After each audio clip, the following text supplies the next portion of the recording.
Hello everyone and welcome to the first episode of the Tom Talks podcast. I am of course the one and only Tom Klingenfuss, creator and host of this podcast. However, if I'm being completely honest, this isn't the first episode. During the fall of 2017, I created a podcast called Tom Talks. It had a brief run while I was in college. I'm also not the one and only Tom Klingenfuss. Gasp. That was weird. Anyway, I'm also not the one and only Tom Klingenfuss. There's at least one other Tom Klingenfuss I know of. It's an older guy, has an H as a middle initial. I found this out fact-checking him on the internet. It should be worth mentioning I'm not going to fact-check anything else from here on out for this podcast. Anyway, so here's the truth. This is the new and improved Tom Talks podcast with the one and only Tom Klingenfuss that has an L and an S for middle initials. Without further ado, it's time to talk. I want to begin by talking about words or phrases that I despise. During my lifetime, I've come across certain expressions in the English language that I simply despise with a hot, fiery passion that burns deep within my soul. This is the list of those expressions. Number 1, YOLO. For those of you who are too young to know what YOLO means, it's an acronym idiots used to chant before doing something moronic and sometimes life-threatening. Number 2, BAE. I don't know what BAE means. I don't know how to spell it. It just sounds stupid. Number 3, I'm flattered. Every guy knows what I'm flattered means. And it is stupid. Number 4, JK. Which, if you text people, it means just kidding, but some people will say JK to your face. It's nah. Number 5, LOL.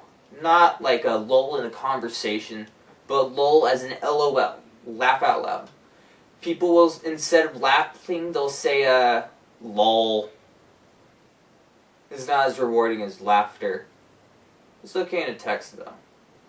Number 6, cray cray.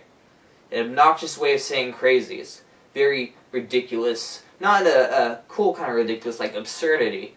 Just ridiculous. Speaking of ridiculous, ridic. Ridic is short for ridiculous, if you couldn't tell. Number 8, hubby, as in a husband. I just don't like the word. Number 9, I don't like this one, baby daddy.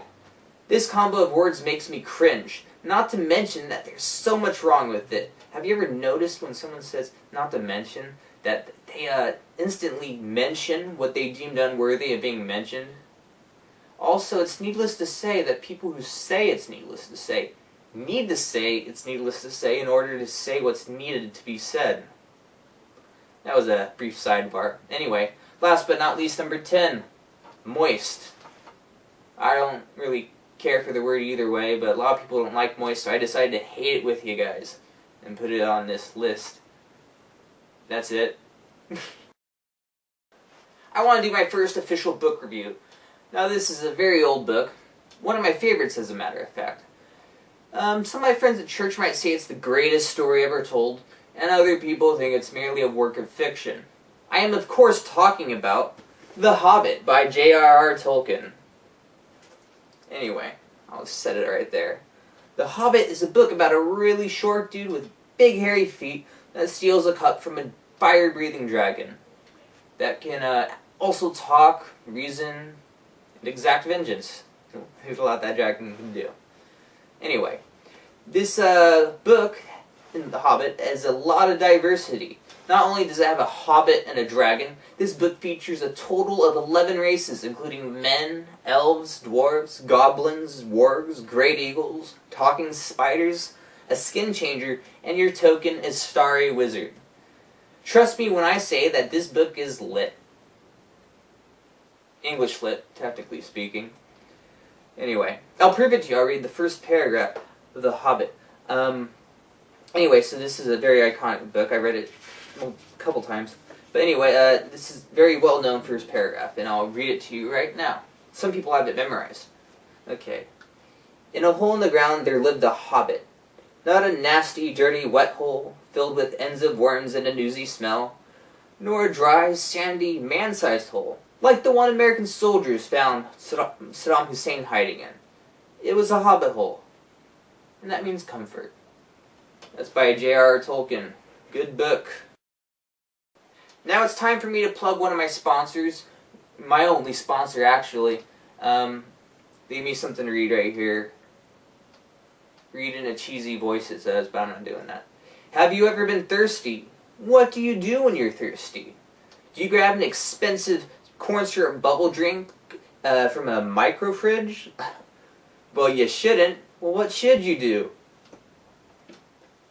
You should do what I do. When I'm thirsty, I pour myself a glass of H2O tap water. Yum. H2O tap water is created by natural science by combining 1 part hydrogen and 2 parts oxygen. Now that's refreshing. Drink H2O tap water from a faucet near you. That was stupid. I'm glad that company doesn't exist. There was this time when one of my friends, and I do have friends, I'm not just sitting here in a room talking to a camera on a tripod. I have friends and things to do. I'm seeing some friends tomorrow night because it's Friday. Isn't there a song called "Gotta Get Down on Friday" or something with Rebecca Black? Brown? I don't know. Anyway, I do have friends. But anyway, I was talking to one of my friends once. I was giving them advice, and they thought that was really wise. I had them fooled, by the way. I'm not really that wise. I'm just I'm not. I'm just not. I got a D in high school. Anyway. So anyway, they said that I should write an advice book called Advice for 18-Year-Olds. I scoffed at the idea, because Advice for 18-Year-Olds is such a lame name. So the name of this next segment is called Advice for 18-Year-Olds, or anybody else who knows everything. And I'm going to list them off here for you. Number 1, don't kill people. I could have used that one when I turned 18. I didn't kill anyone, by the way. No matter what Billy says, that traitorous Billy, I never killed anyone. Number 2, when life gives you lemons, don't make lemonade. Sell the lemons. Nobody drinks lemonade these days. Number 3, the best way to remember someone's name is to give them a new one. I do this all the time. I got my friends Tic Tac, Crazy Aunt, Cool Maria, Cake Man Jake. Cake Man Jake makes wonderful cakes, by the way, especially ice cream cakes. I thought you could only get those from Baskin Robbins, but nope, Cake Man Jake will set you up. So I do that, give people new names. Number 4, if at first you don't succeed, try doing something else. There's no need to waste your time. Number 5, know this: time heals all wounds. Unless you're an amputee, but other than that, time will heal all wounds. Number 6, in a life or death situation, always choose life. You tend to live longer that way. Also, I don't know. What am I doing here? Number 7, if you're in a fight, never hesitate to throw cheap shots. I don't. Number 8, know this truth. Your dog isn't on a happy farm. Your dog is dead. There are no happy farms. Anyway. Number 9, when people say life is short, ask in comparison to what? They 9 times out of 10 have no answers. People just say stuff without thinking. I do. Anyway. 10, when someone asks you, where do you see yourself in 5 years? Say, in a mirror. Any other answer is a figment of your imagination. Before we wrap up, I wanted to talk to you about an article I read. According to this article, an early draft of John Lennon's song Imagine has recently been found. Apparently there were lyrics that read, and I quote, "Imagine staying married to Yoko Ono. Actually, I'd rather be shot dead by a crazy person." I also wanted to quote one of my favorite superhero movies of all time, The Dark Knight. This Batman movie was directed by the great but not late Christopher Nolan, and featured the legendary performance from Heath Ledger as the Joker. This movie is a masterpiece, and the line I'm quoting comes from the character Harvey Dent. Here we go. "Either you die a hero, or you live long enough to see yourself lose face." It's Harvey Dent. Now, each podcast I want to pose a question to my listeners. The question will typically have to do with an issue we should all address. I call this segment the big question of the day. And the question is, if you had a hand grenade, would you use it? That's the whole question. Okay, anyway, it's time to sign off. If you have any comments or questions, please email me at tomtalkspodcast@yahoo.com, and maybe I'll address your message during the next podcast.